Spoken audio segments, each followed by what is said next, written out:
या Audible. Yeah, you are audible. हाँ। Firstly मैं स्टार्ट करता हूँ कि मेरे आज के सेशन में दो पार्ट है।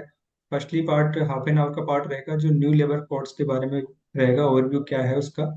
सेकंड जो पार्ट रहेगा उसमें ऑडिटर्स को टैक्स ऑडिट और स्टैट्यूटरी ऑडिट करते टाइम अपने को क्या क्या चीज़ें, मेन चीज़ें ध्यान रखनी चाहिए। New labour code old law में 29 एक्ट थे, उसको समराइज करके चार न्यू कोड आए हैं। ये न्यू कोड आए थे 21 नवंबर 2025 को। उस समय सिर्फ ये एक्ट आया था, कोड आया था, उसके रूल्स जो नोटिफाई हुए हैं वो 8 मई को जाके हुए हैं। लेकिन वो चार न्यू कोड्स और चार न्यू रूल्स अभी भी कई स्टेट्स में, सिर्फ गुजरात, आंध्र प्रदेश, वहां पे चारों रूल्स या कोड्स नोटिफाई हुए हैं। उसके अलावा कुछ स्टेट्स महाराष्ट्र या अरुणाचल प्रदेश, वहां पे एक एक कोड पर अभी तक रूल्स नोटिफाई हुए हैं। राजस्थान की बात करते हैं तो सिर्फ यहाँ पे एक ओएसएच वाला रूल्स नोटिफाई हुआ है जो कि लास्ट मंथ जुलाई में जाके हुआ है। ये एक पूरा ओवरव्यू है कि कौन कौन से लॉ है और अभी तक कहाँ कहाँ एप्लीकेशन अप्लाई हुए हैं।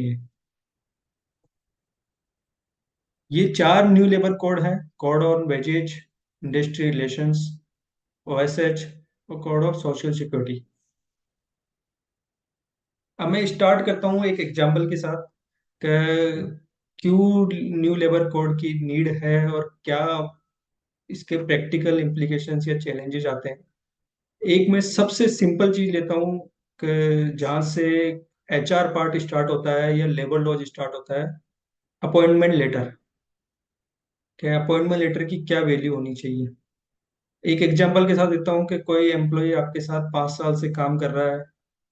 आपने उसको अपॉइंटमेंट लेटर दिया होगा, 5 साल पहले दिया होगा। उसके बाद में आपने ना उसको रिवाइज किया ना मॉडिफाई किया। अभी वो रिसेंटली आपकी जॉब छोड़ के जाता है और आपके सारे जो भी कस्टमर्स या क्लाइंट्स है उसका डाटा ले जाके वो सारा उनको पिच करता है और आपका बिजनेस लेके चला जाता है। तो नाउ आपके पास क्या ऑप्शन है? आप कुछ भी नहीं कर सकते।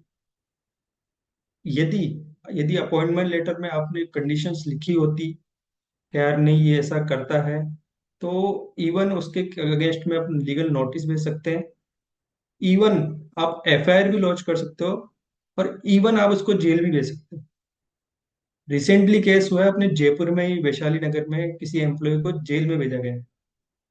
तो ये वैल्यू है सिर्फ अपॉइंटमेंट लेटर। मैं क्यों जोर दे रहा हूँ अपॉइंटमेंट लेटर में, क्योंकि मोस्टली जगह पे न्यू लेबर कोड आने के बाद सब ने अपने appointment letter, offer letters, letter of intent सब कुछ रिवाइज कर दिए हैं। क्योंकि बहुत सी कंडीशन है जो पहले नहीं थी वो अब अप्लाई हो गई है।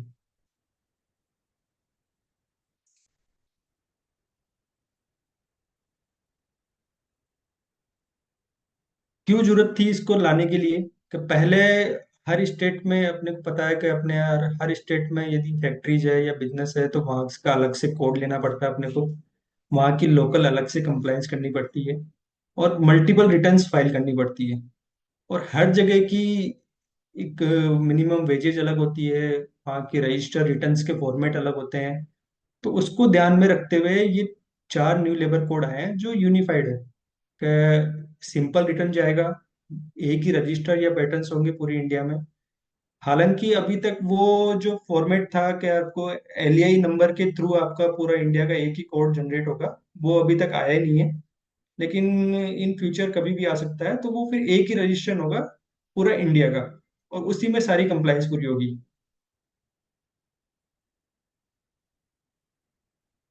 एक रीजन ये था कि अभी अपन जो कंप्लायंस करते हैं लेबर लॉज के नाम से, यार सिर्फ पीएफ कर लो, ईएसआईसी कर लो, कहीं जगह पे पीटी कर लेते हैं, कहीं जगह पे एलडब्ल्यूएफ होता है। लेकिन अब मैं बात करता हूँ कि यार ग्रेचुटी, इसकी कोई रिटर्न है क्या? नहीं है। यार बोनस नहीं है। लीव इनकैशमेंट नहीं है। तो इन सबका भी डेटा या इनको भी ऑनलाइन करने के लिए न्यू लेबर कोड्स या रिटर्न्स में इसको इनकॉर्पोरेट किया जाएगा तो सब कुछ ट्रांसपेरेंट रहेगा।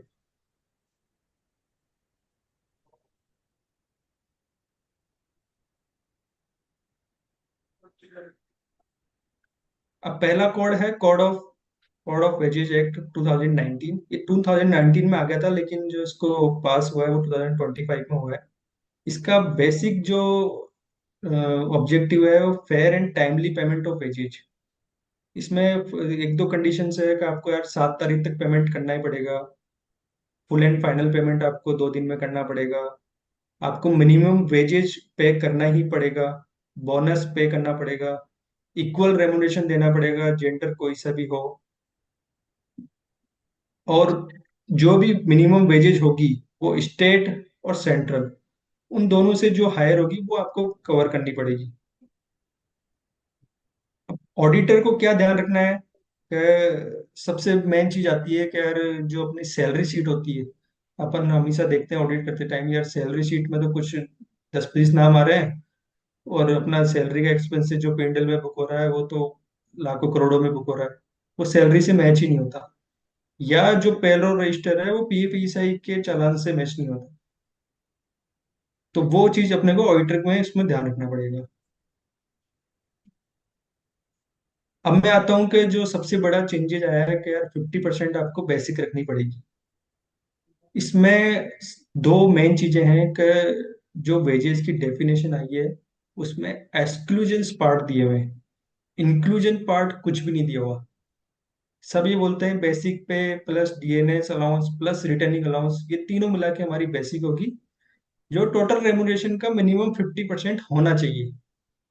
लेकिन यहाँ पे लॉ में लिखा हुआ है एक्सक्लूजन्स।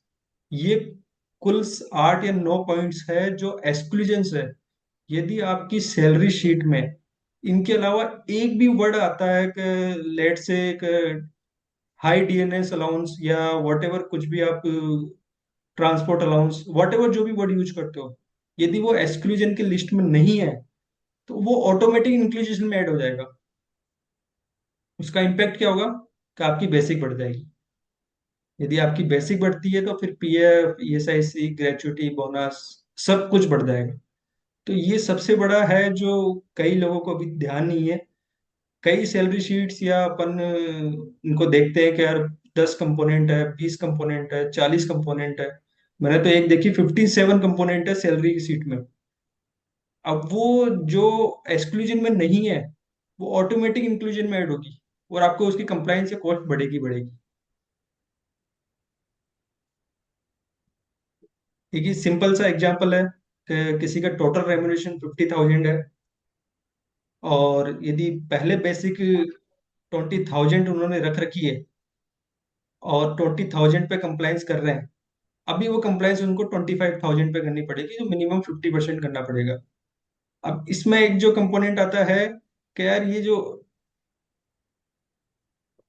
30,000 कैसे हो गई, तो मैंने एग्जांपल दिया कि जो कंपोनेंट यदि सैलरी शीट में एक्सक्लूजन की लिस्ट में नहीं है, लेट से स्पेशल अलाउंस उसमें नहीं आ रहा है एक्सक्लूजन की लिस्ट में, तो इसलिए वो ऑटोमेटिक इंक्लूजन में ऐड हो जाएगा। और आपकी जो सैलरी बेसिक हो जाएगी वो 32,000 हो जाएगी। जो एज पर अपन लॉ समझ रहे हैं कि यार 50,000 का 25,000 ही होनी चाहिए, लेकिन वो बेसिक आपकी कैलकुलेट होगी 32,000।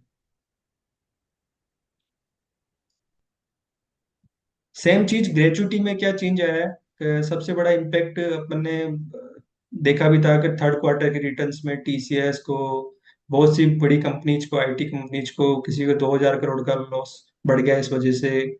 वो रीजन बीइंग ये था कि सबने अपनी ग्रेचुटी या जिसका बेसिक उनका बड़ा है, जो पहले 30-40% रखते थे, अब उन्होंने 50% के हिसाब से जैसे कैलकुलेट किया, तो सबका उनका कॉस्ट बढ़ चुका है।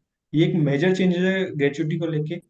पीएफ को लेके यदि कोई चेंजेस नहीं है, पहले भी 15,000 की लिमिट थी, अभी भी 15,000 की लिमिट है बेसिक की। ईएसआईसी को लेके एक बड़ा चेंजेस है कि ईएसआईसी पहले 21,000 पे कैलकुलेट होता था, जो कि ग्रॉस सैलरी है। इट मीन्स टोटल सैलरी का 21,000 से नीचे है तो आपको ईएसआईसी की कंप्लायंस करनी है, नहीं तो नहीं करनी है। अब न्यू कोड में वो हो गया है 21,000 बेसिक। इट मीन्स 42,000 तक भी किसी की सैलरी होती है तो उसको ईएसआईसी में कवर किया जाएगा। अभी तक वो राजस्थान में रूल्स नोटिफाई नहीं हुए हैं, इसलिए अभी तक वो न्यू कंप्लायंस नहीं कर रहे हैं। लेकिन डिपार्टमेंट, ईएसआईसी डिपार्टमेंट अभी जो नोटिसेस या कुछ भी इंस्पेक्शन कर रहा है, वो न्यू कोड के हिसाब से ही कर रहा है। वो तो 42,000 तक के, 42,000 तक के एम्प्लॉयज को कंसिडर करते हुए आपके ऊपर डिमांड या जनरेट कर रहा है।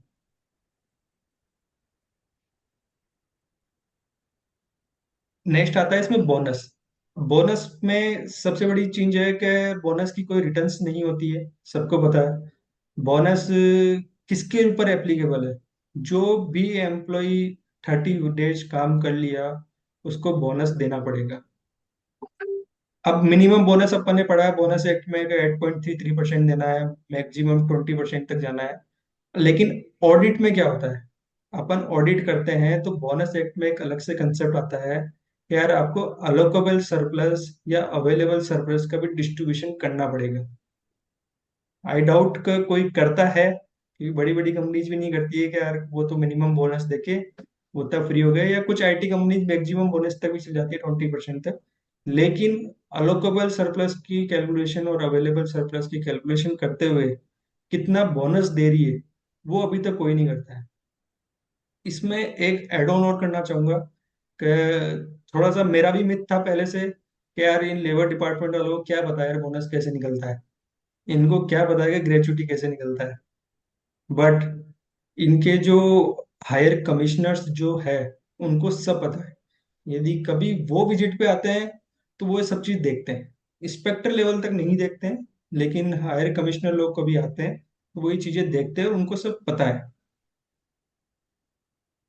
रिकॉर्ड्स एंड रिटर्न्स की बात करते हैं तो बेसिकली जो अपन अभी तक मेंटेन कर रहे हैं, वेजेस रजिस्टर, मस्टर रोल्स, सबसे मेन जरूरी है कि अपने प्रीमाइसेस के वहाँ पे नोटिस डिस्प्ले होना चाहिए, उसमें वेजेस रेट होना चाहिए, कौन से पीरियड की वेजेस है, इंस्पेक्टर किसने लास्ट विजिट करी थी, कोई चाइल्ड लेबर हमारे यहाँ काम नहीं कर रहा है, वो सारा उसमें मेंशन होना चाहिए। और एक वेजेज स्लिप या सैलरी स्लिप में मैंडेटरी है जो देना है, जो अभी ओएसएच एक्ट में आ चुका है। अब आते हैं सोशल सिक्योरिटी एसेस कोड। इसका मतलब क्या है कि इसका सिंपल ऑब्जेक्टिव है कि जो भी एम्प्लॉय या वर्कर काम कर रहे हैं, उसकी सिक्योरिटी का ध्यान रखते हुए।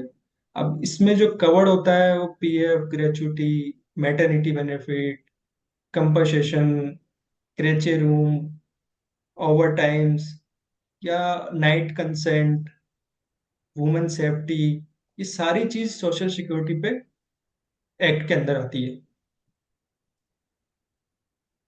इसमें सबसे बड़ा एग्जांपल है कि ग्रेचुटी। पहले कोई वर्ड नहीं था कि नॉमिनेशंस का क्या होगा। अब इनका इन्होंने इसमें डाला है कि यार आपको नॉमिनेशंस देने पड़ेंगे और एम्प्लॉयर को रिकॉर्ड्स रखने पड़ेंगे। एक इसमें टर्म्स अभी यूज हो रहा है कि यार 40 ईयर प्लस एम्प्लॉयज का आपको एनुअल हेल्थ चेकअप कराना पड़ेगा। पहले ऐसा कोई कंडीशन नहीं थी, अब आपको उसका रिकॉर्ड भी मेंटेन करना पड़ेगा। आइदर आप ईएसआईसी डिपार्टमेंट इसके कैंप्स लगाता है, आप वहां जाके करा सकते हैं, या कहीं भी करा सकते हैं, लेकिन आपको इसका रिकॉर्ड्स मेंटेन करना पड़ेगा। थर्ड है ओएसएच एक्ट। इसमें वर्क प्लेस को और हेल्थी एनवायरनमेंट को लेके काम होता है। इसमें जो मेन चीज है कि कॉन्ट्रैक्ट लेबर्स और माइग्रेंट वर्कर्स और working hours. Working hours specify कर रखा है कि 48 आवर्स के बियॉन्ड वीकली कोई काम नहीं कर सकता। यदि वो काम कर रहा है तो वो 60 आवर्स तक कर सकता है, इसके बियॉन्ड नहीं कर सकता है। और जो ओवर टाइम कर रहा है उसको डबल पे करना पड़ेगा। क्वेश्चन आता है कॉन्ट्रैक्ट लेबर। अभी तक कॉन्ट्रैक्ट लेबर या जॉब वर्कर अपन हमेशा देखते हैं कि इनके ऊपर कंप्लाइंस मोस्टली लोग नहीं करते हैं। तो लेकिन पहले पीएफईएसआई एक्ट में या लेबर एक्ट में ऐसा कहीं पे लिखा हुआ नहीं था कि आपको करना ही पड़ेगा। ये सब कंडीशंस थी कि यार कि नहीं आपको करना चाहिए, लेकिन मैंडेटरी कहीं भी नहीं था। अब ये मैंडेटरी हो गया है कि यार यदि कॉन्ट्रैक्टर आपकी उसकी कंप्लाइंस नहीं कर रहा है तो वो आपको करना पड़ेगा। मैं इसका एक छोटा सा एग्जांपल लेता हूँ कि आपके फैक्ट्री में 400 लेबर्स है, 300 लेबर कॉन्ट्रैक्टर के थ्रू है, आपने उसके 3 कॉन्ट्रैक्टर हायर कर रखे हैं, 100 तीनों के पास 100 आदमी है। अब आता है कि यार वो कंप्लायंस तो कर रहा है, उसके पास पीवीएसआईसी नंबर भी है, वो आपको मंथली उसकी सैलरी शीट भी देता है, वो आपको पीएफ ईएसआईसी की चालान भी देता है। पहले यहाँ तक कंडीशन खत्म हो जाती थी। अब ये आ गया कि यार वो सही कर रहा है या नहीं कर रहा है, वो भी प्रिंसिपल एम्प्लॉयर की जिम्मेदारी है। यदि उसके पास 100 आदमी काम कर रहे हैं और वो अपने को 80 का या 50 का ही चालान देता है या 50 की सैलरी शीट देता है, कल को डिपार्टमेंट उसके ऊपर इंक्वायरी करती है, तो वो इक्वल पेनल्टी आपके ऊपर भी लगा सकती है। ये एक मेजर चेंजेस आया है ओएसएच एक्ट के अंदर। अब आते हैं माइग्रेंट वर्कर्स। अपन मोस्टली फैक्ट्रीज में देखते हैं कि लेबर जो काम कर रही है वो आउट ऑफ द स्टेट की होती है, may be Bihar, Bengal, UP. अब उनको ईयरली एक बार जाने के लिए आपको जर्नी अलाउंस देना ही पड़ेगा। साल में एक बार वो वहां जाते हैं, वापस आते हैं, उसका जर्नी अलाउंस आपको देना पड़ेगा। और उनकी सेफ्टी का भी आपको ध्यान रखना पड़ेगा। ये एक मेजर चेंजेस आया है जो पहले नहीं था। अब मैं आता हूँ राजस्थान ओएसएस रूल्स। जो रूल्स जो सेंटर का है और राजस्थान का है, इसमें कोई मेजर डिफरेंस नहीं है। वो सेम चीज है, ये उन्होंने कोई चेंजेस नहीं करा है, एज इट इज राजस्थान में उसको नोटिफाई किया है। अभी तक जो ऑनलाइन रजिस्टर और लाइसेंसेस अपन अभी तक वैसे ही चल रहा है, क्योंकि नया पोर्टल आया नहीं है अभी तक। जो एग्जिस्टिंग लॉ है वही फॉलो कर रहा है। अपॉइंटमेंट लेटर उन्होंने मैंडेटरी कर दिया है। मैक्सिमम वर्किंग आवर्स 48 आवर्स है। ओवर टाइम आपको डबल से पे करना पड़ेगा। सेफ्टी मेजर्स रखने पड़ेंगे। लाइक एक वर्ड यूज हो रहा है कि इसके अंदर आपको over time consent and night shift consent. पहले ऐसा कोई वर्ड नहीं था। वर्बली भी चलता था कि यार आपको ओवर टाइम करना है, आपको पैसा डबल मिल जाएगा। लेकिन अब आपको कंसेंट के साथ करना पड़ेगा। तो इसके लिए हम सजेस्ट करते हैं कि यार अपॉइंटमेंट लेटर आप रिवाइज करिए और उसी में वो डाल दीजिए कि कल को हम आपसे कभी ओवर टाइम कराते हैं तो आप इसके लिए एग्रीड है। क्लीन ड्रिंकिंग वाटर होना चाहिए, toilets, first aid, creche rooms. Women के लिए अलग से नाइट में कैमरेज, सिक्योरिटी गार्ड वो अलग से होना चाहिए। और एक सेफ्टी कमिटी भी होना चाहिए। यदि आपके पास 100 एम्प्लॉय से ज्यादा काम कर रहे हैं तो एक सेफ्टी कमिटी होनी चाहिए जो इनका सबका ध्यान रखे। एक जो इसमें ऐड करना चाहूंगा कि यार ग्रीवेंस कमेटी। पहले ऐसा कुछ नहीं था। अभी यदि आपके बिजनेस में, एस्टेब्लिशमेंट में 20 से ज्यादा लोग भी काम कर रहे हैं तो आपको एक ग्रीवेंस रिड्रेसल कमेटी फॉर्म करनी पड़ेगी। 20 एम्प्लॉयज से भी ज्यादा काम कर रहे हैं तो ग्रीवेंस रिड्रेसल कमेटी आपको फॉर्म करनी पड़ेगी।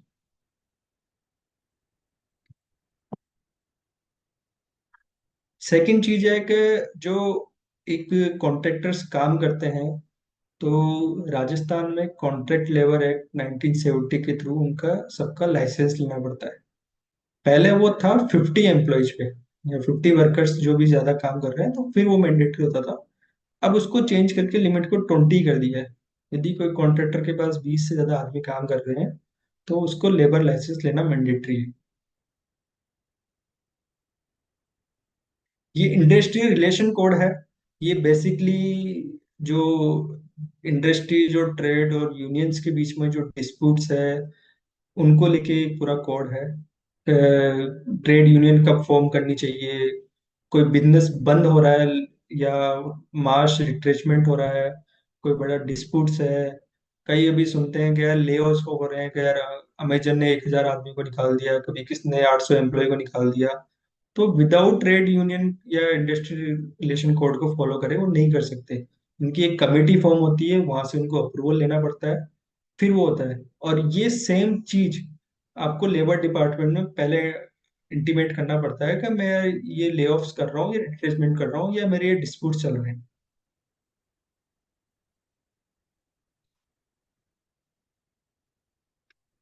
और लेबर में 29 एक्ट थे जो उसको करते हुए 4 कोड कर दिया है, जो अभी अपन ने डिस्कस किया है।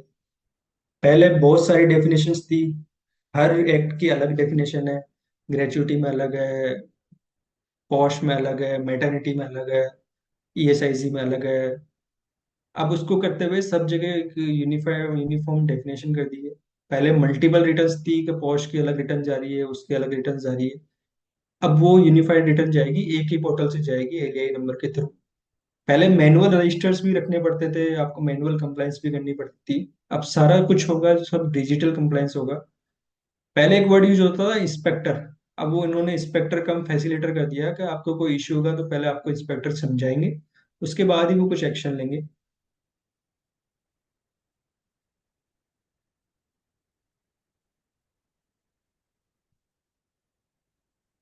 अब मैं स्टार्ट करता हूँ कि ऑडिट में अपने को क्या देखना है।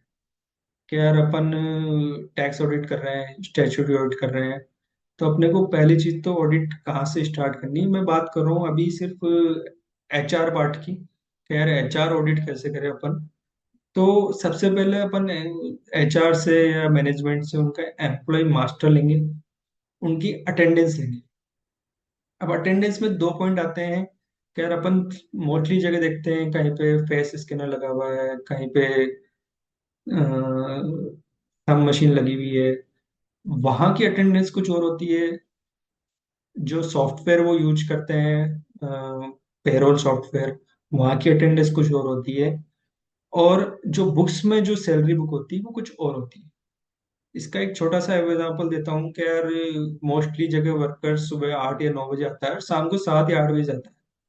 तो मोस्टली 11 से 12 घंटे वो काम करता है। लेकिन जब उसका आप उसकी पेरोल में उसकी जो अटेंडेंस देखोगे, वो 8 घंटे या 9 घंटे ही मिलेगी आप। तो सबसे बड़ा गैप होता है वो, उसको चीजें मैनेज करते हैं कि यार हमें ज्यादा इसके कंप्लाइंस में नहीं घुसे या हमें कंप्लाइंस को ब्रीच तो नहीं कर रहे हैं, इसलिए वो उसको मैनेज करते हैं। लेकिन आप देखेंगे कहीं भी तो आप उनसे लीजिए कि यार आपका जो भी अटेंडेंस का सॉफ्टवेयर है वहां से मुझे एक बार आप अटेंडेंस दीजिए, और जो भी आप पेरोल का सॉफ्टवेयर यूज करते हो आप मुझे वो अटेंडेंस दीजिए। आपको 100%, 90% वहां पे गैप मिलेगा मिलेगा। अब आता है सेकंड पॉइंट कि यार कि वो जो वेजेज कैलकुलेट कर रहे हैं वो कैसे कर रहे हैं। एक कंसेप्ट है मिनिमम वेजेज। जैसे राजस्थान में हाईली स्किल्ड कोई एम्प्लॉय है तो उसको 284, 300 रुपये, 350 रुपये स्किल्ड सेमी स्किल्ड के अकॉर्डिंग उतना पैसा पर डे के अकॉर्डिंग देना ही पड़ेगा। तो कई जगह ये होता है कि यार 7,000, 8,000 के आदमी भी काम कर रहे हैं या उसको मिनिमम वेजेस से कम पैसा दे रहे हैं। तो आपको एक देखना पड़ेगा कि यार इस स्टेट की मिनिमम वेजेस कितनी है, वो हर स्टेट के अलग अलग है। उसके अकॉर्डिंग मिनिमम वेजेस कैलकुलेट करते हुए कि यार ये मिनिमम वेजेस से कम तो नहीं दे रहे हैं, यदि कम दे रहे हैं तो वो गलत दे रहे हैं। दूसरा आता है कि ओवर टाइम्स। ओवर टाइम की कैलकुलेट कैसे कर रहे हैं। कई लोग ऐसे होते हैं कि यार उसको वर्किंग आवर जो सैलरी शीट में होती है उसको वेजेज का पार्ट मान लेते हैं, बेसिक का पार्ट मान लेते हैं, और ओवर टाइम को कोई दूसरे अलाउंस के नाम से दिखा के उसको सैलरी शीट में दिखा देते हैं और उसके ऊपर कंप्लायंस कर लेते हैं। लेकिन वो ओवर टाइम जो दे रहे हैं वो कई वीकली 60 आवर्स से ज्यादा तो नहीं है।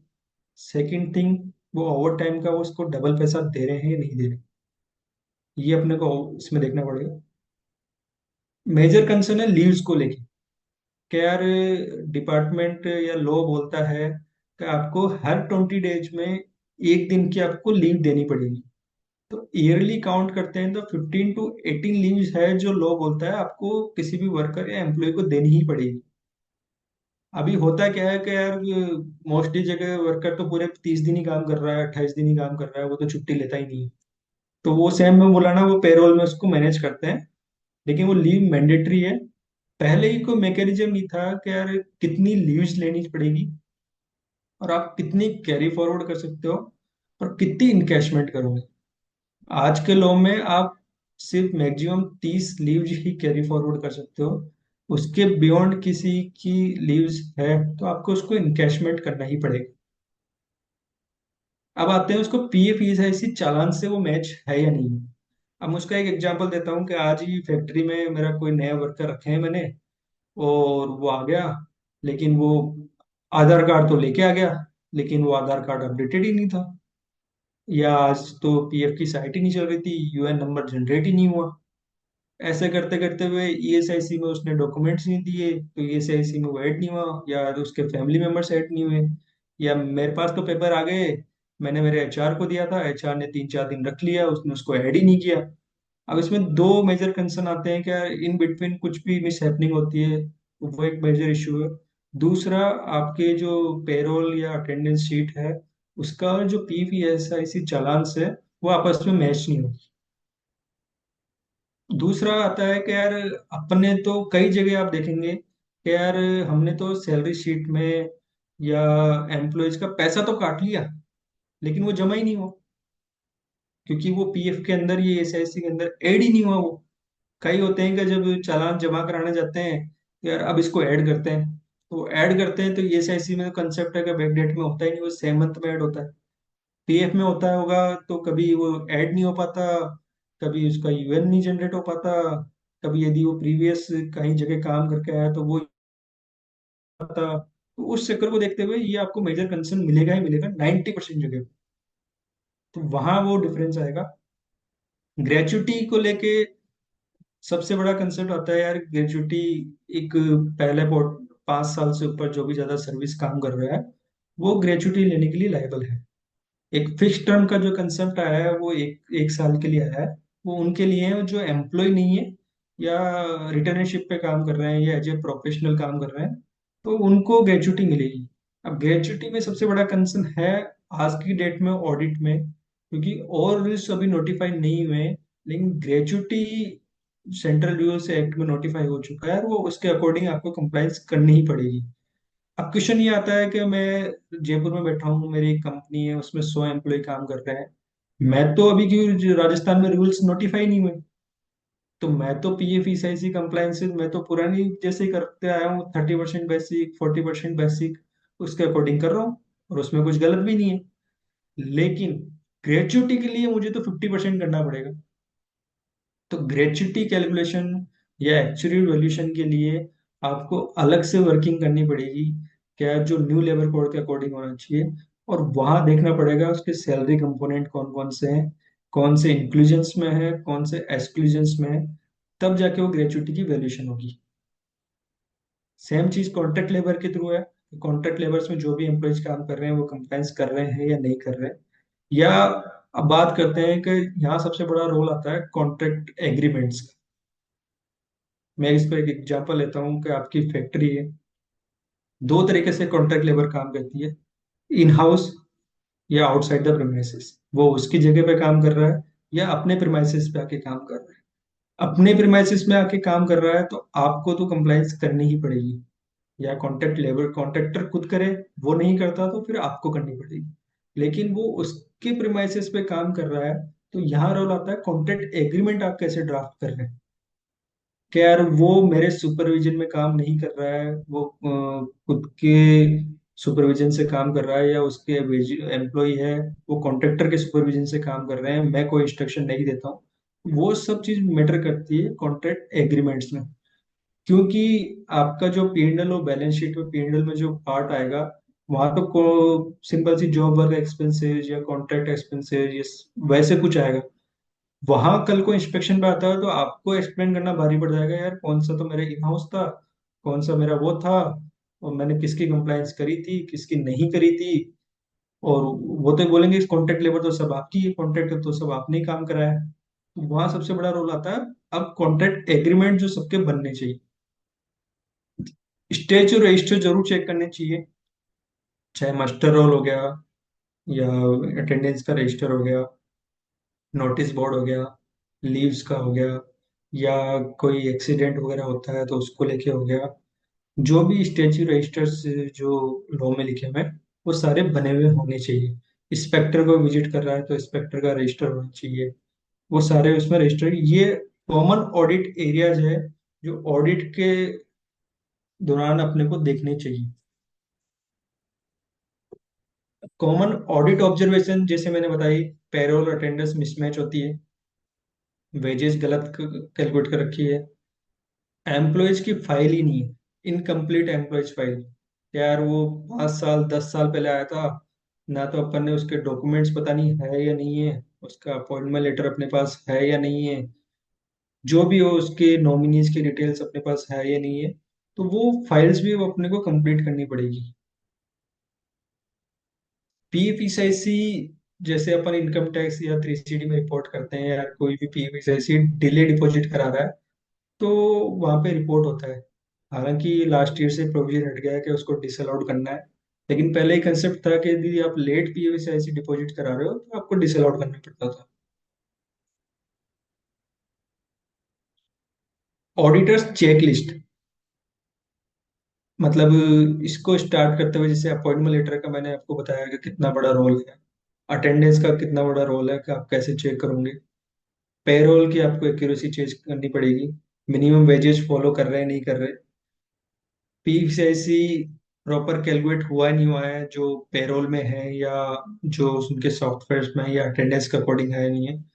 तीन चीजें मैटर करती है पीसीआईसी चेक करने के लिए। आप कभी चेक करेंगे तो तीन चीजें लेके बैठिए साथ में, कि उनका अटेंडेंस क्या है, जो वो मैनुअल रजिस्टर मेंटेन करते हैं उसके अकॉर्डिंग, या कुछ फेस के थ्रू या स्कैनर के थ्रू जो अटेंडेंस मैंने करते हैं वो, प्लस पेरोल की शीट, प्लस पीवीएसआईसी। आपको पता चलेगा तीनों में डिफरेंस। पीवीएसआईसी स्टेचुरी ड्यूज वो टाइमली पेमेंट कर रहे हैं नहीं कर रहे, सेफ्टी कंप्लायंस कर रहे हैं नहीं कर रहे, और सारे रिकॉर्ड्स वगैरह मेंटेन कर रहे हैं नहीं कर रहे। ये आपकी एक ऑडिटर की पूरी चेकलिस्ट है related to HR part. Audit risk क्या है कि यार, कहाँ कहाँ मेजर ऑडिट रिस्क है, जिसे बताया कि यार पीएफईसीआईसी में तो आपको ओल्ड लॉ देखना पड़ेगा, ग्रेचुइटी के लिए आपको न्यू लॉ देखना पड़ेगा, या इसमें सबसे बड़ा क्वेश्चन आता है कि यदि किसी के यहाँ पे मल्टी स्टेट कोई ऑर्गेनाइजेशन या एस्टेब्लिशमेंट है, तो वहाँ के लिए वहाँ की कंप्लायंस तो पूरी करनी पड़ेगी। मैं एग्जांपल देता हूँ कि यार गुजरात में किसी की यूनिट है, वहाँ तो ये रूल्स नोटिफाई हो चुके हैं, तो वहाँ के लिए जो पीएवीसाई कंप्लायंस होगी वो तो न्यू कोड के हिसाब से होगी, और यहाँ के लिए जो कंप्लायंस होगी वो ओल्ड लॉ के हिसाब से होगी। तो वो चीज भी ध्यान रखना पड़ेगा कि यार वहाँ के एम्प्लॉयज के लिए क्या कैलकुलेशन कर रहे हैं, वहाँ के लिए सैलरी स्ट्रक्चर कैसे डिजाइन किया हुआ है, और यहाँ के लिए कैसा किया हुआ है।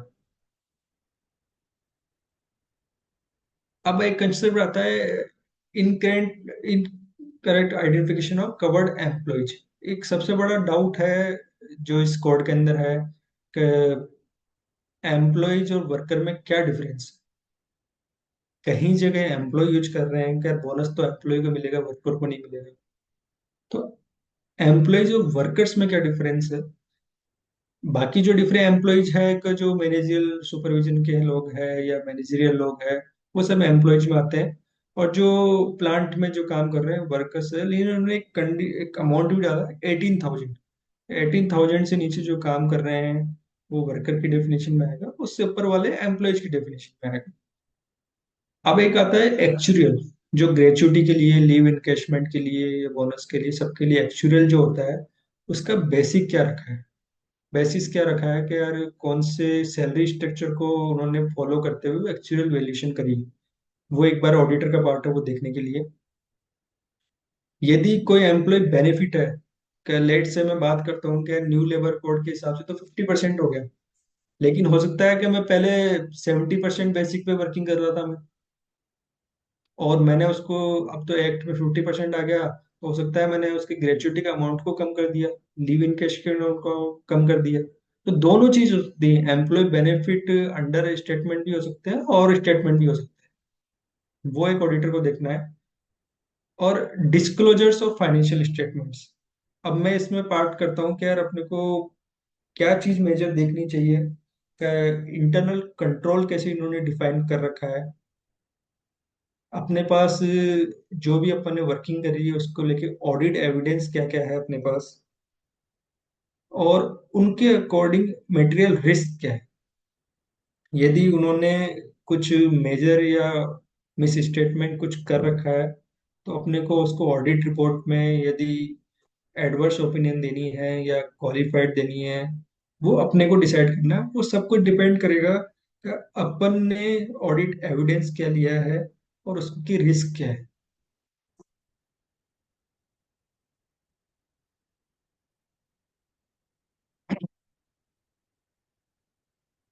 Adequacy of internal financial control और पेरोल और स्टेचुरी कंप्लाइंस, ये अपने को देखना है। इसमें सेकंड पॉइंट आता है कि एसेज का अपने को ध्यान रखना है, और एक पॉइंट आता है कारो। कि अपन कारों की रिपोर्टिंग करते हैं, तो वहां पे दो पॉइंट पे अपने को रिपोर्ट करना पड़ता है कि payment of statutory liabilities timely है या नहीं है, या reporting on internal financial control, कि वो चीज सही है या नहीं है। इसके बाद आता है कि यदि कोई लिस्टेड एंटिटीज है, तो सेबी डिस्क्लोजर या एलओडीआर के लिए उसमें अपने को रिपोर्ट करनी पड़ती है, वो अपने को देखना है। एक पॉइंट आता है जो ओपन करते हैं कि AS 15 या इंडेस 19 के अकॉर्डिंग, कि यार अब जो ग्रेचुइटी का अमाउंट चेंज हो रहा है, तो उसको इमिडिएटली अभी अपने को बुक्स में पेंडल में बुक करना है या उसको कैरी फॉरवर्ड करना है, वो अपने को देखना है। और उसका डेफर टैक्स पे क्या इम्प्लीमेंटेशन, वो चीज अपने को देखनी है। एम्प्लॉयर्स के लिए क्या बेनिफिट है न्यू लेबर कोड्स को लेके, कि सब कुछ एक रिटर्न्स में हो जाएगा, कंप्लायंस इजीली हो जाएगी, पेपर वर्क बहुत रिड्यूस हो जाएगा। और एम्प्लॉय के लिए एक बेटर वेजेस प्रोटेक्शन, हर चीज अब ऑनलाइन रहेगी और यूनिफाइड रहेगी। सोशल सिक्योरिटी उनको सेफ्टी मिलेगी, ट्रांसपेरेंसी मिलेगी कि सब जगह अब एक ही वेजेस के अकॉर्डिंग काम होगा।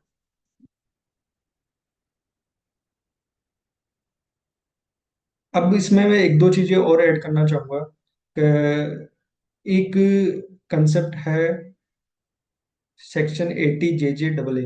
ये इनकम टैक्स का एक सेक्शन है।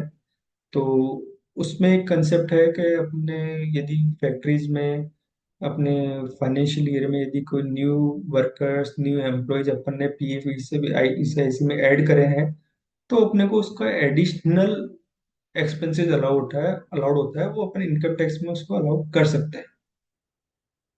तो वो एक चीज अपने देखने लिए है।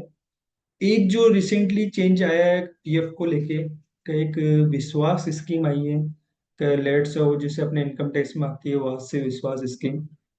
यदि आपके पुराने नोटिस पेंडिंग है, या नोटिस अपील्स में पेंडिंग है, या डिमांड्स कहीं पेंडिंग है, तो आपको रिड्यूस जो भी उसका पेनल्टी से बच के आप उसकी कंप्लाइंस अब पूरी कर सकते हो।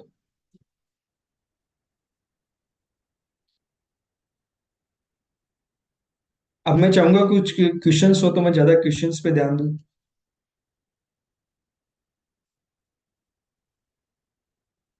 Piyush ji. Yes, Deepak ji, I'm here.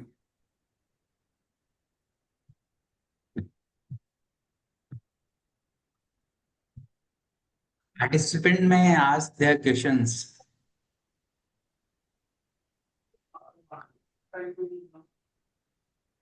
So Deepak ji, I have one question out of the details which you were saying. आपने कहा था हम्म। ESIC में एक लिमिट्स डिसाइडेड है जिसको आप बेसिक के अंदर लेते हो। अगर आपका बेसिक से ऊपर का सैलरी है तो भी आप ESIC में फॉल कर जाओगे। फॉर एग्जांपल आपने कहा था कि अगर 42,000 रुपीज का सैलरी है किसी का, हम्म। हम्म। तो भी इंस्पेक्टर आके आपको कह सकता है कि आप ESIC के अंदर हो, वो प्रोवाइडेड वो ये कंसिडर करेगा कि शायद उसका 42 में 21,000 उसका बेसिक है और बाकी का बचा दूसरा। व्हाट बिल्कुल। अबाउट ये अगर मेरा 42 पूरा बेसिक है तो? फिर कुछ भी नहीं कर सकता वो। ये जनरली होता क्या है कि कई यूनिट्स, मतलब कई जगह आप देखते हैं अपन कि ECIC डिपार्टमेंट पहले आपको नोटिस भेजता है कि आप मुझे इस पीरियड से इस पीरियड तक का आप मुझे डाटा दीजिए, आप मुझे सैलरी शीट दीजिए, आप मुझे बैलेंस शीट दीजिए, आप मुझे 26 AS दीजिए। वो आपसे अपने से सब सारा डाटा मांगता है। अब होता है कि कई बड़ी यूनिट तो दे देती है, छोटे यूनिट्स जो यदि मेंटेन नहीं करते या डाटा उन्होंने दिया ही नहीं, तो फिर जो एक्स पार्टी जो अपन कंसर्ट समझते हैं, तो वो फिर वो उस अकॉर्डिंग निकालते हैं पूरी डिमांड। फिर आपके ऊपर है, आप उसको प्रूफ कैसे करते हो कि नहीं मैंने तो इसको, ये देखो मेरे बैंक स्टेटमेंट से मैंने तो इतना ही पेमेंट कराया, या मेरा सैलरी स्लिप में इसको हर महीने देता हूँ, तो उसमें तो मैंने बेसिक ये रखा है। इवन हमने इंस्पेक्शन के अकॉर्डिंग ये भी देखा है कि ऑफिस एक्सपेंसेज, मिसलिनियस एक्सपेंसेज, ये हेड्स भी SIC वाले देखते हैं। P&L के अपने, जो ये हेड्स हैं। हाँ, अपन ने यदि उसमें कैश में पेमेंट्स कर रखे हैं, तो वो ये मानेंगे नहीं ये आपने इसको, आपकी कोई लेबर या वेजेज का पेमेंट है, आपने इसको इस हेड में दिखा रखा है। ओके। तो पर सिंपली बात करते हैं अपन, कैश एडजस्टमेंट के लिए बहुत सी चीजें करते हैं, तो वो चीज भी उसको मानते हैं कि नहीं, ये हम तो इसको वेजेज मानेंगे, और आपने इस पे ये ऐसी आपने कंप्लाइंस नहीं करी है, इस पे आपको करनी पड़ेगी। ये भी आई थिंक इंस्पेक्शन में होता है। Apurvia is also having a question. हाँ यार, एक क्वेश्चन है दीपक। जैसे एक मैं आपको सिनेरियो बताता हूँ, है ना। हम्म। सिनेरियो, एक मैन्युफैक्चरिंग कंपनी है। मैन्युफैक्चरिंग कंपनी में क्या होता है कि ओवर टाइम होता है रात का भी, है ना। ओवर टाइम करते हैं, हम्म। ठीक है। अब हम्म। ओवर टाइम वो बुक्स में दिखाना नहीं चाहते, है ना, क्योंकि उनके कुछ हम्म। एक्सपोर्ट्स होते हैं तो export, although they are paying double the rate also, है ना। हम्म। पे हम्म। आउट दिक्कत नहीं है, बट वो क्या होता है एक्सपोर्टर्स की, अगर आपको बताओ सेडेक्स और इस टाइप की ऑडिट्स होती हैं, है ना। बिल्कुल। तो वो सेडेक्स ऑडिट में जनरली वो ऐसी कंपनीज को या ऐसे वेंडर्स को जनरल प्रेफर नहीं करते जो ज्यादा फ्रीक्वेंटली ओवर टाइम कराते हो। हम्म। तो उसको अभी कैश में पेमेंट कर देता है, मतलब सैलरी के दो पार्ट कर दिया, जो नॉर्मल है वो बैंक में दे दिया, फिर कैश में दे दिया। अब वो हम्म। कैश के कंपोनेंट को खत्म करना चाह रहा है। तो खत्म करने के लिए वो क्या एक वे आउट बनाता है, वो ये वे आउट ये बनाता है कि हम उसको मंथली या क्वार्टरली ऐसा ब्रेक करके उसको एक परफॉर्मेंस लिंक्ड इंसेंटिव दे दें। तो हम्म। परफॉर्मेंस लिंक्ड इंसेंटिव में उसको हर महीना क्रेडिट कर दूं, और जो भी प्रोडक्शन जितना जितना करा उसके पेटे उसको एक प्रोडक्शन लिंक्ड इंसेंटिव उसके खाते में मैंने बैंक में डाल दिया। हम्म। अब क्या होगा, बैंक में उसके पास एक तो क्या मेरा normal salary, normal wages workers की बात कर रहे हैं, और दूसरा हम्म। आ गया परफॉर्मेंस लिंक्ड इंसेंटिव। तो जो परफॉर्मेंस लिंक्ड इंसेंटिव जो हर महीने उसको दिया जा रहा है, क्या वो ईएसआई की डेफिनेशन में आ जाएगा क्या, या इम्प्लाइड उसको ईएसआई वाला मान लेगा क्या? देखिए, जो परफॉर्मेंस इंसेंटिव है ओल्ड लॉ के हिसाब से चलते हैं तो वो ईएसआईसी में कवर्ड है। न्यू लॉ के अंदर, न्यू कोड के अंदर उसको एक्सक्लूजन में डाला है, उसके ऊपर ईएसआईसी या और कोई कंप्लाइंस नहीं होगी। अब होगा क्या, इसमें दो आपको सिनेरियो समझाता हूँ कि वो जो परफॉर्मेंस और इंसेंटिव दे रहे हैं, यदि वो हर वर्कर की केस में दे रहे हैं तो वो वैसे ही गलत है। जनरली इसका जो मार्केट में जो प्रैक्टिस है, वो उसको सैलरी शीट में ही डालते हैं, कोई सेपरेट अलाउंस दिखा के, और उसके ऊपर ईएसआईसी की कंप्लाइंस करते हैं। नहीं, सबको दे रहे हैं तो गलत क्यों हुआ वो? जैसे हर वर्कर ने, क्योंकि प्रोडक्शन अचीव हुआ फैक्ट्री का, तो सबको परफॉर्मेंस लिंक्ड इंसेंटिव गया। नहीं, वो प्रूव करने की बात है। मैं ये नहीं कह रहा, वो प्रूव करने की बात है कि नहीं यार, हमारे तो हमेशा से ये प्रैक्टिस है कि हमेशा से वर्कर इतने से ज्यादा वर्कर्स अचीव कर ही रहे हैं सारे टारगेट्स, तो हम उनको देते ही, तो फिर कोई दिक्कत नहीं। लेकिन प्रैक्टिस ये करते हैं कि उसके ऊपर आप उसको सैलरी शीट में डालिए, और उसको अलाउंस का पार्ट मानिए, और फिर उसको एज ए सैलरी उसको वेजेस पेमेंट करिए, और उस पर ईएसआईसी की कंप्लाइंस करिए। अब ईएसआई क्यों? क्योंकि एक प्रैक्टिस ये भी चलती है वर्कर्स वाले उसमें कि वो चाहते नहीं कि उनका ईएसआई कटे, क्योंकि वो इन हैंड ज्यादा पैसा चाहिए। कंपनी तो चाहती है कि ईएसआई कटे, पर अब वर्कर नहीं चाहता कि उसका ईएसआई कटे। अब इस पे मैं एक एक डिस्कस करना चाहूंगा कि यार अभी तक हो क्या रहा है कि जिस दिन ये 50% वाला या उसके अबव का जो बेसिक रखना स्टार्ट कर देंगे, तो सब जगह यही है कि यार एम्प्लॉयज को, वर्कर्स को तो इन हैंड सैलरी कम हो जाएगी, यदि हम्म। वो सीटीसी मॉडल फॉलो नहीं कर रहे हैं तो। हम्म। सब ये बोलेंगे पहले 30% में पैसा कटता था, 12-12%, अब 50% में कट रहा है, हमें तो इन हैंड सैलरी कम मिल रही, हम्म। हमें तो पूरा पैसा चाहिए। तो अब इसका देखो, सॉल्यूशन कुछ नहीं है, नहीं जो वो लो है वो फॉलो करना है। करेक्ट नहीं, वो जो तो आपने बोला वो तो डिफरेंट है, मैं जो बोल रहा हूँ वो डिफरेंट है, आपसे समझो, वो अलग पॉइंट नहीं है। पॉइंट ये हम्म। है कि वर्कर्स चाहता नहीं है कि ये से कटे, तो इसलिए वो परफॉर्मेंस लिंक्ड इंसेंटिव में अगर कंपनी एक पॉलिसी बना के रखे, डॉक्यूमेंट पॉलिसी बनाए कि अगर इतना एक्स परसेंटेज वो अचीव कर लेता है, प्रोडक्शन कर लेता है, तो हम वर्कर को इतना पैसा देंगे, मतलब जो भी परसेंटेज बेस कुछ बना ले। क्वेश्चन ये उठता है कि एवरी मंथ रेकरिंग पैसा खाते में जा रहा है, कभी हो सकता है हम्म। 5,000 हो हर इस महीने, कभी 4,500 हो जाए, कभी 6,000 हो जाए, डिपेंडिंग कि वो हम्म। कितना ओवर टाइम कर रहा है। समझ रहे हो आप, हम्म। है ना। हम्म। पर क्या ईएसआई वाला इसको हम्म। इम्प्लाइड मान के इसके ऊपर ईएसआई लगा नहीं, सकता? नहीं, नहीं कर सकता, नहीं कर नहीं सकता, कर नहीं कर सकता, सकता, नहीं कर क्योंकि सकता। ये पॉलिसी बनी हुई है, पहला। दूसरा, आपके पेपर्स बोल रहे होंगे कि आपने प्रोडक्शन किया और उस प्रोडक्शन के बेटे ये कैलकुलेशन हुई और हमने उसको इंसेंटिव दिया। 100% नहीं कर सकता। ठीक है, डन। दूसरी एक क्वेरी है कि ओवर टाइम कितना कर सकता है एक वर्कर एक वीक में, एक दिन में और एक महीने में? वीकली लिमिट है 48 आवर्स मिनिमम, आप मैक्सिमम वर्किंग करा सकते हो, और ओवर टाइम मिला के 60 आवर्स, ये तो वीकली लिमिट है।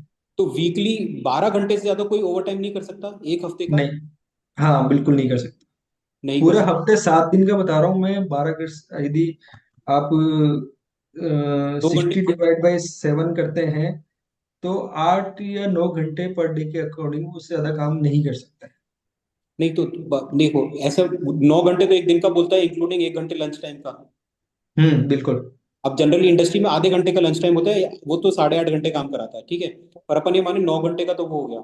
अब हम्म 5 डे वर्किंग होती है, 6 डे वर्किंग होती है सब जगह फैक्ट्रियों में, ठीक है। हम्म तो वीक में आप बोल रहे हो 60 घंटे इंक्लूडिंग ओवर टाइम, यानी 12 घंटे ओवर टाइम एक 6 दिन का। बिल्कुल बिल्कुल। तो 2 घंटे से ज्यादा किसी दिन ओवर टाइम नहीं हो सकता। किसी दिन नहीं हो सकता। ओके। मंथ के लेवल पे भी आ रहा है क्या कुछ ओवर टाइम का? मतलब वो इसी को वीकली को मंथली कर लो, उसको सेम कंडीशन है, वहां पे एक्ट में ऐसा कुछ नहीं लिखा हुआ मंथली और इतने वर्किंग आवर्स है या वैसे। ठीक है वीकली अब है सब कुछ। ठीक है, अब इसमें ना वो भी होता है ना कि आपको हर एक्स नंबर ऑफ डेज के बाद में छुट्टी देनी होती है। 20 डेज है। क्या है वो क्लॉज, क्या है 20 डेज? मतलब 20 डेज यदि कोई रेगुलर काम कर रहा है तो उसको एक दिन आपको उसकी छुट्टी देनी पड़ेगी आपको।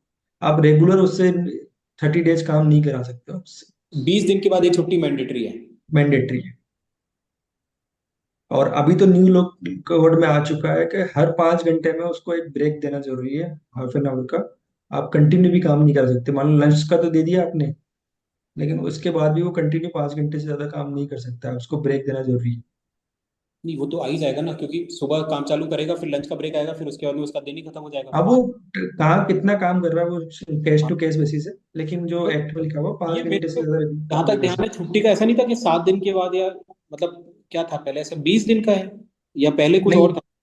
नहीं, पहले ऐसा कोई स्पेसिफाइड नहीं था, अभी पहले न्यू कोड में उसको 20 दिन करना है। 20 डेज के बाद एक हाँ छुट्टी है? हाँ। अच्छा, वीकली ऑफ का कॉन्सेप्ट नहीं है? नहीं नहीं, कोई कंसेप्ट नहीं। ओके, ठीक है। राइट, और बाकी अभी 3 कोर्स के ऊपर अभी कुछ नहीं आया ना गवर्नमेंट का अपने राजस्थान? अभी राजस्थान में मैं आपको एक सिंपल समझाता हूँ कि राजस्थान का सिनेरियो क्या है। यदि आपकी मल्टी स्टेट यूनिट नहीं है, मल्टी स्टेट यूनिट है, तो सोशल सिक्योरिटी कोड है वो आपके ऊपर एप्लीकेबल है, पहली चीज। यदि आपकी सिर्फ राजस्थान में है, तो आपके ऊपर सिर्फ ओएसएच का कोड एप्लीकेबल है अभी। यदि कंप्लाइंस साइड में जाते हैं, मेजरली पीएफ और ईएसआईसी, तो जो आप पहले कर रहे हैं वही आपको अब करना पड़ेगा। उसमें ऐसा कोई नहीं है कि आपको न्यू कोड के हिसाब से करो, आप उसको अभी कंटिन्यू कर सकते हो, क्योंकि अभी तक रूल्स नोटिफाई नहीं हुए। तो दिक्कत सॉरी वहां सॉरी। आती है, दिक्कत वहां आएगी यदि कोई एमएनसी कंपनीज है या वो है जो स्टार्टिंग में ही सीटीसी डिजाइन कर देती है, या जो स्टार्टिंग में अपॉइंटमेंट लेटर्स ये चीजें रिवाइज कर देती है, तो उनको एक बार देखना पड़ेगा कि यार इन बिटवीन कुछ चीजें चेंज होती है तो वो कैसे करेंगी। बाकी हम्म कंप्लायंस को लॉ को लेके ऐसा कुछ भी नहीं है। तो एक इसमें आया था ना लेबर कोड में कि जब गवर्नमेंट ने नवंबर 26-25 में लॉन्च किया था, तो आपको एक विंडो दी गई थी, आपको अपने रजिस्ट्रेशंस को श्रम सुविधा पोर्टल के ऊपर लॉन्च करना था, आपको वहां पर रजिस्ट्रेशन। हम्म वो टाइमलाइन जा चुकी है, वो टाइमलाइन अभी भी है? वो आए ही नहीं अभी तक। उन्होंने बोला था कि हम एक पोर्टल लाएंगे, उसमें एलआई नंबर आपको देंगे, वो एलआई नंबर से आपके पीए वीसीआईसी कोड सारे उसी में मर्ज हो जाएंगे, और आपको उसी से कंप्लाइंस या रिटर्न से उसी से करनी पड़ेगी।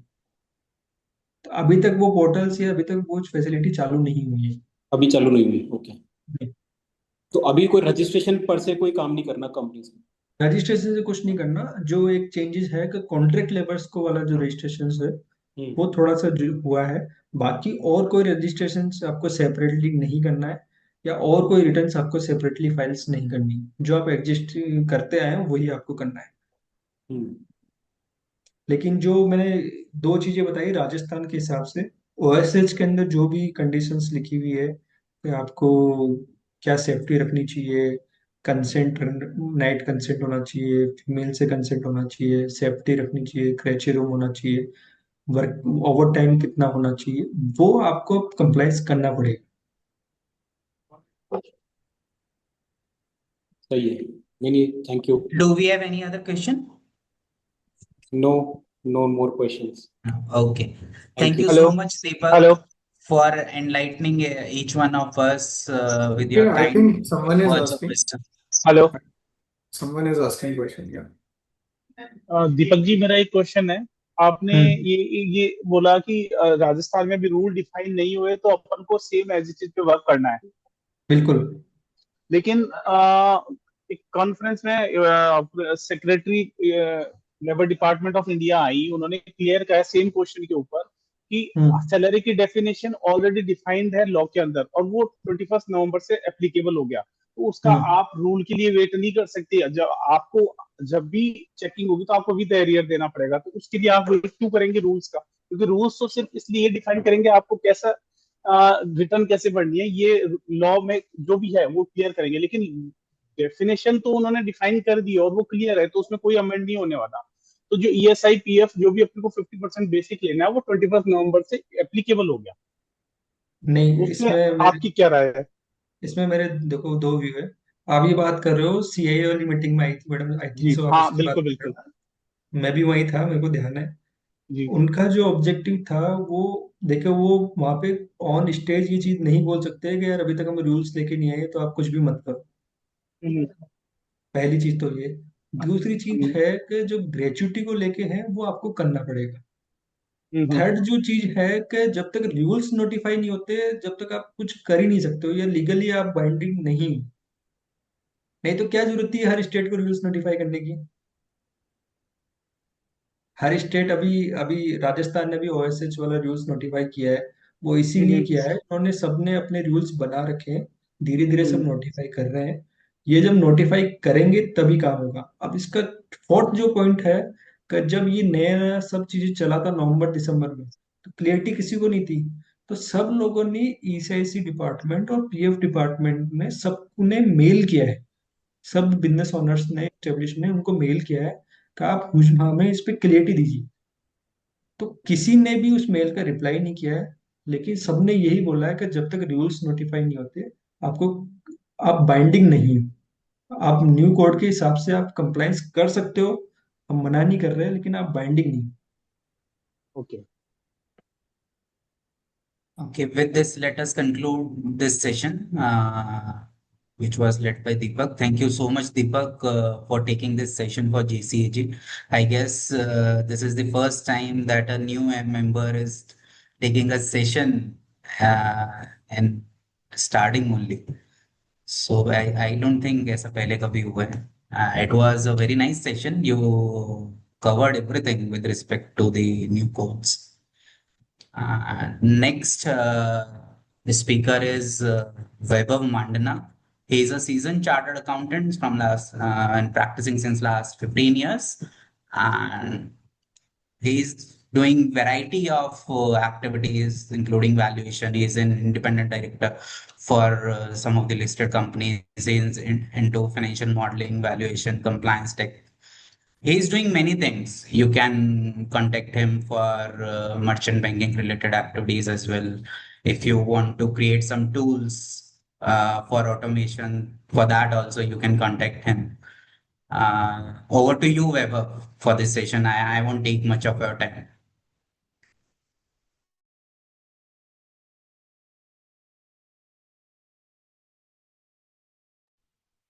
Weber, you can start.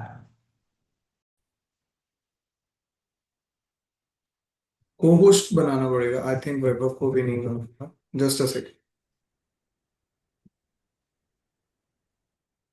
या Vaibhav, you can share your screen now. I'm sorry.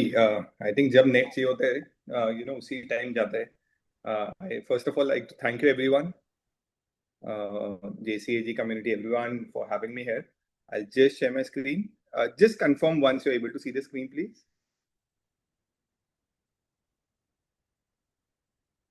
Your screen is not visible. I, Uh, Now is it visible? yes, it is. Perfect, perfect. I'll just want to add on. I'm a merchant banker, chartered accountant,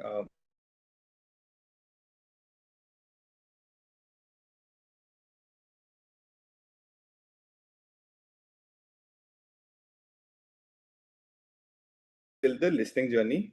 For any of your clients who are looking out for an IPO or any you Vaibhav, yourself. sorry to interrupt. I guess there is some connectivity issues at your end. Can I request you to switch off your video? Sure. Yeah, thank you. Now my screen is visible, Mudiji? Yes, it is. Perfect. Thank you. So before assessing whether the company should go for an IPO, yes or no, we being merchant bankers, obviously we would want everyone to bring an IPO. That's where we make our money, investors make their money. But all the pros and cons of an IPO needs to be assessed very carefully for any of the clients that you all may have or you yourself. Every IPO comes with a very hefty cost, complexity, a lot of compliances are added on. It's a time-consuming process, and each and everything opens. Right now, you are earlier running a private limited company, and now everything is a public limited. Investors have equal rights to see the document, whatever they want to see. They would want to get access to a lot of other information as well.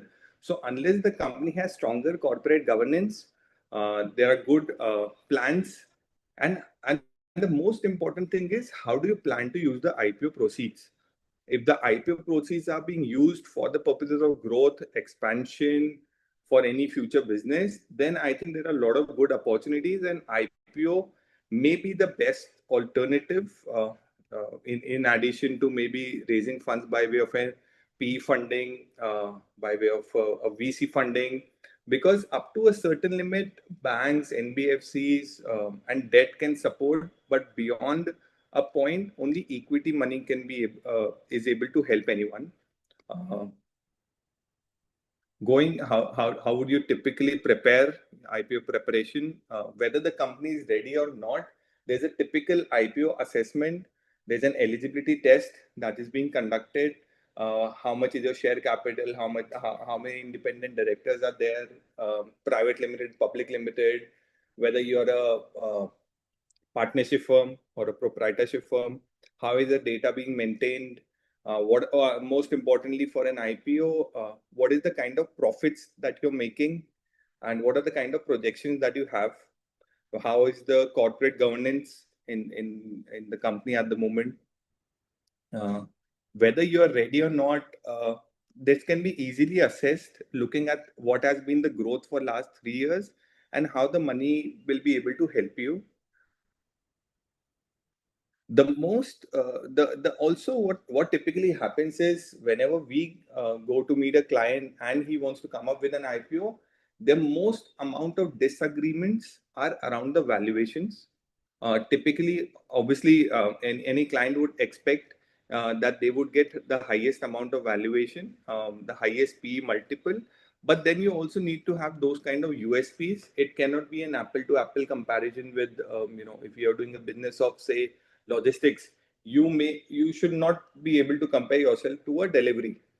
Delivery has another USP. Those kind of things. In say example, and when we being merchant bankers and we take the file to a client, to our investors, their major concern is the valuation is high.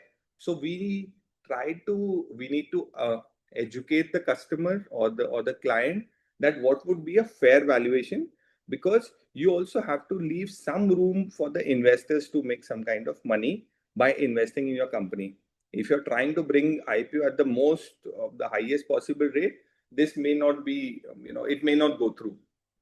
A fair valuation is something that investors are ready for, and even the client needs to assess. There are, pricing in terms of a lot of strategies around pricing, whether at what rate you should price your IPO, whether it should be less than 100 rupees, around 40 rupees, whatever. Those are assessed as and when basis. The pre-IPO planning, the first part is the IPO readiness, conversion that would typically happen, from conversion to choosing the right amount of investors, advisors, who would be the advisors. I'll just show the list of advisors first, because that list is actually quite long. So the key players involved are you all, like chartered accountants, company secretaries, then comes the merchant banker, because for any client, the first point of contact or the first person to who they would call would be their chartered accountant. Then comes the merchant banker, then come the depository, legal advisors, private equity, UHNI clients, UHNI people who would want to become anchor investor in your company, the banks which help you facilitate, QIBs who participate in the IPO. Market maker, this as a concept is only applicable in case of an SME IPO. For main board IPO, this is not applicable. And in fact, SEBI has recently at least published in the news that they are evaluating that they would be removing market maker even from an SME IPO. Then you have underwriters, retail investors, and registrar to the issue. Another role that typically comes from chartered accountant is also the peer review, wherein the peer review auditors would restate the financials of the company for the main last 3 years as well as for the stub period. Coming back on IPO readiness, where do you currently stand? Whether you stand for an main board IPO, whether you come for an SME IPO, with under SME IPO, you have option of either of it. You may want to go for a BSE SME or you would want to go for an NSE merge. These needs to be assessed. These are on the basis of the profits that the company is making, the IPO, the lot size that the company is evaluating. For example, in case of an SME IPO, your minimum application size is 2 lots, and each lot has to be greater than 1 lakh rupees. So roughly 2 lakhs per retail investor, per investor needs to get. In fact, this point has also come to from SEBI that they may want to reduce or even remove the lot system in case of an SME IPO. If that happens, then possibly the SME IPO market will again take a boom, which is now not at a very great stage. In case of a main board IPO, the lot size is very small. There's no mandatory underwriting that is there in case of a main board IPO, but in case of an SME IPO, it has to be 100% underwritten, out of which the merchant banker has to underwrite at least 15%. As I mentioned about market making, there's no concept of market making in main board, but in SME IPO, there is 3 years. SME IPO by itself, if the profitability last 3 years, average profit of the company is less than 15 crores, then you're eligible for an SME IPO. If it is greater than 15 crores, then you're eligible for both. Whether you would want to choose a main board IPO or an SME IPO, it would depend on the management. It is comparatively simple to go for an SME IPO because the permission is being given by the exchange. Whereas in case of a main board IPO, the permission is being granted both by SEBI and exchange. The volume are higher in case of a main board IPO. In case of an SME IPO, volumes are on lower side because of lots. And at the same time, the reporting requirement in case of SME IPO is only half yearly compared to quarterly reporting that typically happens for a main board IPO. One can always guide the client if it is at the verge of if it is less than 15 crores, you don't have an option, but SME IPO is the only option. But if it's around 15 to 20 crores of profit also, then SME IPO may be looked at. The reason being in 3 years and after 3 years, they can transition to a main board. Up till 3 years, they can try to fix all the controls, set processes, have better systems in the company when they actually migrate to a main board. Main board does give a higher multiple as compared to an SME IPO. So when that transition happens, the unlocking once will happen when you list yourself on an SME, and the main unlocking can happen when you go for a main board. So if that's a way. There are certain criteria. For example, if you want to list yourself on an SME, your share capital has to be less than 25 crores. In case of main board, it's more than 25 crores. For SME, it's between 10 to 25 crores. In case of net tangible assets, for a main board, you have to have 3 crores, at least 3 crores of requirement, average profit of 15 crores, profit record of 3 years. Net worth has to be positive and 1 crore. with a BSE SME or an NSE merge, both of which are SME exchange, you have to have a net worth of at least 1 crore over the past 2 years, net tangible asset of 3 crores in past year. Profit is required in both the cases, and typically a profit multiple of say an SME can give you, depending on the industry, the growth anywhere between 12 to 15 is what a client can expect for SME, vis-a-vis around 14 to 18 when you go for a main board. These are the step-by-step process for going public for any company. First is you need to assess your suitability for an IPO, which we just discussed on whether you want to go for an SME, you want to go for a main board, which exchange you would want to take. Second is appointment of a merchant banker and a lot of other intermediaries, including RTAs, legal. Then comes the due diligence or the documentation, or I would say the 400 or 500 pages of Bible of the company that is being created, which is the DRHP, draft red herring prospectus. That draft red herring prospectus is being submitted to the exchange for SME and in case of main board to SEBI. That is then whatever number of questions that SEBI or exchange may have respectively being drawn down on, they needs to be answered, each one of them answered, query resolved, and then a RHP is being submitted. And that's after that, the role of again the merchant banker starts of getting a lot of road shows, investor presentations are being given to anchor investors, some marquee investors to get them on board, because if you have good marquee investors on board already, then there would be a lot of traction that would come from retail investors, is what has been the past. Then you would typically launch an IPO. Once it's typically open for 3 days. There have been cases wherein it's open for more than 3 days as well. Then there's IPO allocation. This as the role responsibilities of an RTA to take the money to the bankers of the issue, allot shares, and then return to whoever allotment has not been done. Prospectus is being filed with the ROC or the MCA. Listing happens, and then you can trade. That's how the process is. A lot of compliances post facto also starts. Your half yearly reporting or your quarterly reporting, audit report needs to be submitted within 60 days. Quarterly corporate governance reports are also being submitted. Annual reports, compliance comes into picture. Independent directors, I just mention all those during the timelines.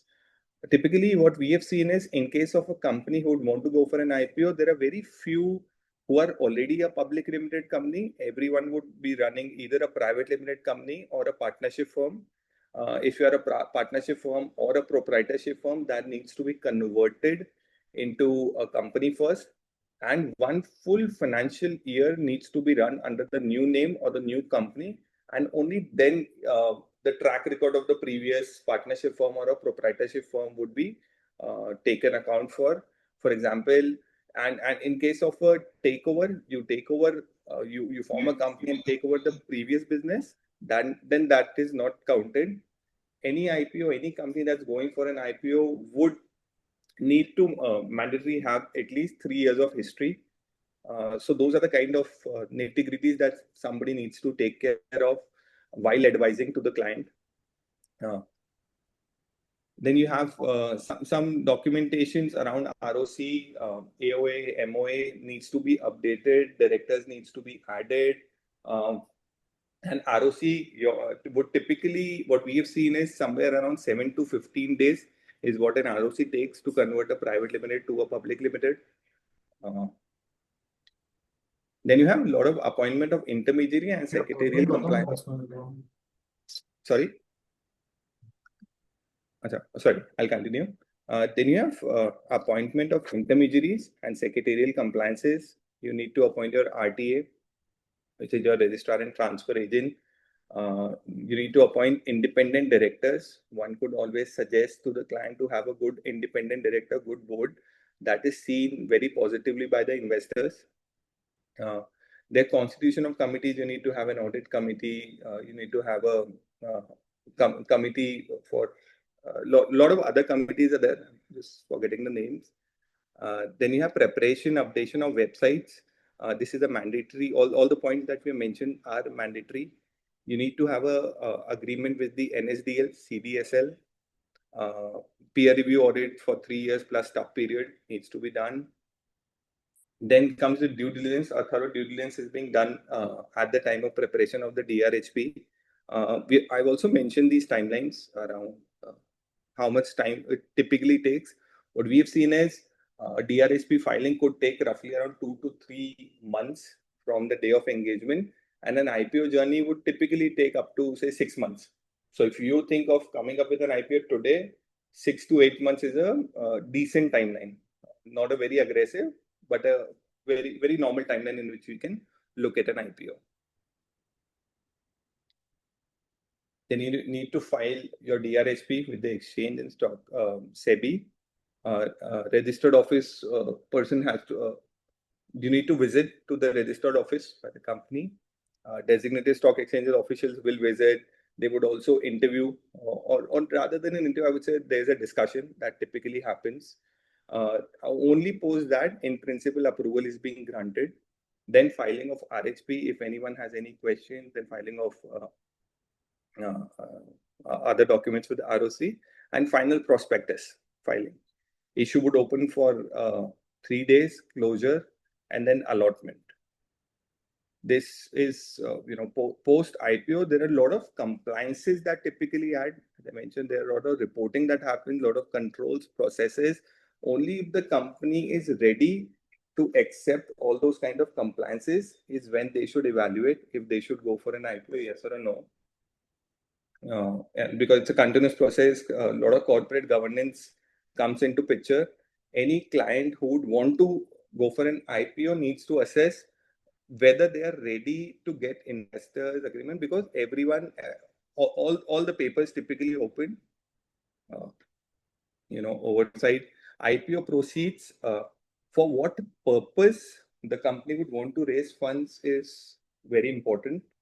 Whether they want to just borrow funds to repay the debts that the company has is not looked at very positively by the investor group. And the simple reason is, if you have already raised funds at say 8.5% from the bank, and you just want investors' money to repay that 8.5%, that is not a lucrative proposition for any investor.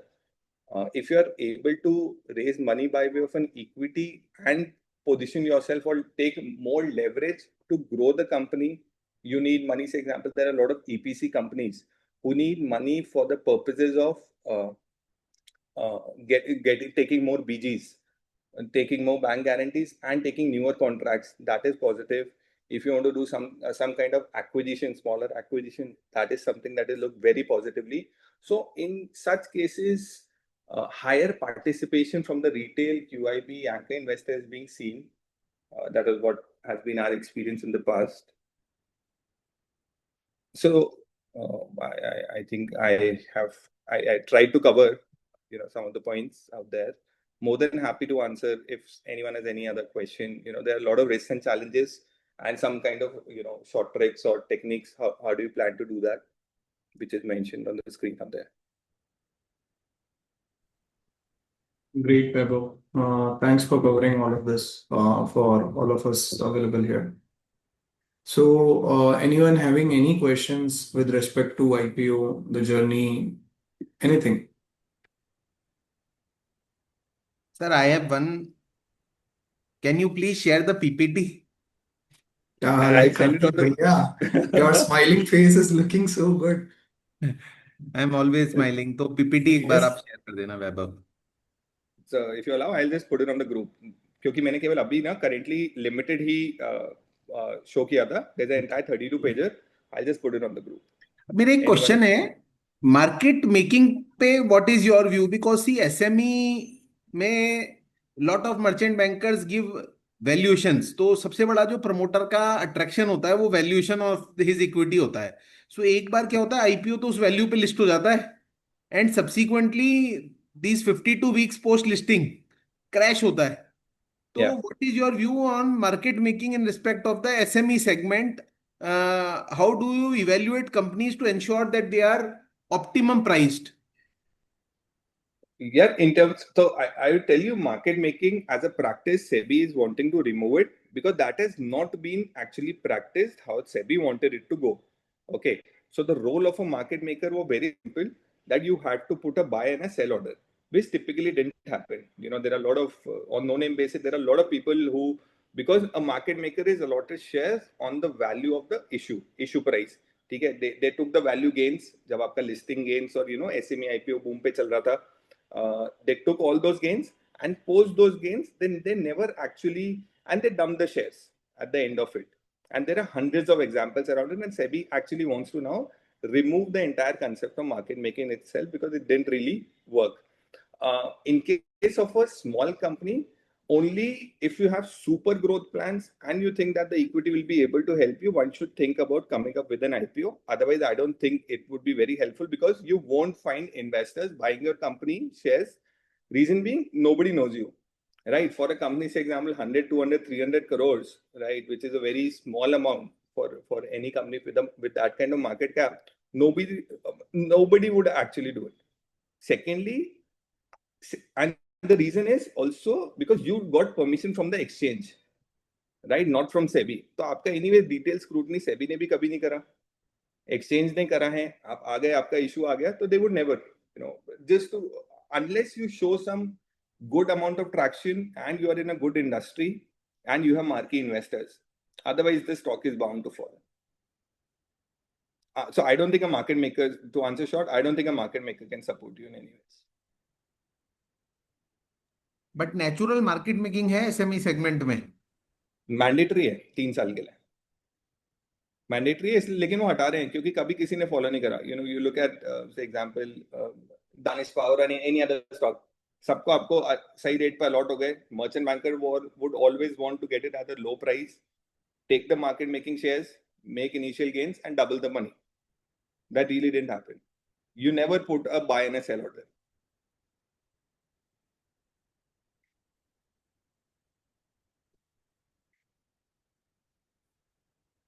Yeah. Anyone else having any question?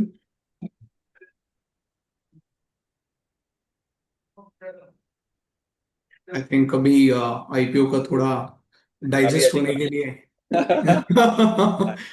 नहीं, by this time actually वैसे भी घर से हो phone जाता आने है, लग इट्स अ जाते फ्राइडे हैं इवनिंग सबके, यार, तो नहीं but please participate. Yeah. Great. So I'll make the concluding remarks. So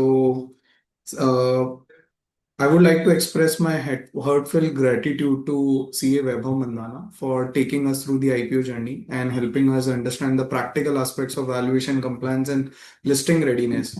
So I would also like to thank CA Deepak Mehta for simplifying and taking us through the practical aspects of labor law compliances and sharing his valuable insights on PF, ESIC, and related compliances. So, as Mudit Bhai has already mentioned, this is for the first time that we have conducted for two of our new inductees, single platform. We have like brought them together to take a session and to get an intro with the entire JCAG group. rather than orientation, you have kept their session. Yes. So this was the idea because the orientation doesn't work really. So we thought let's bring them up here and let them speak their work by themselves so that all will know what they do. So this was the idea.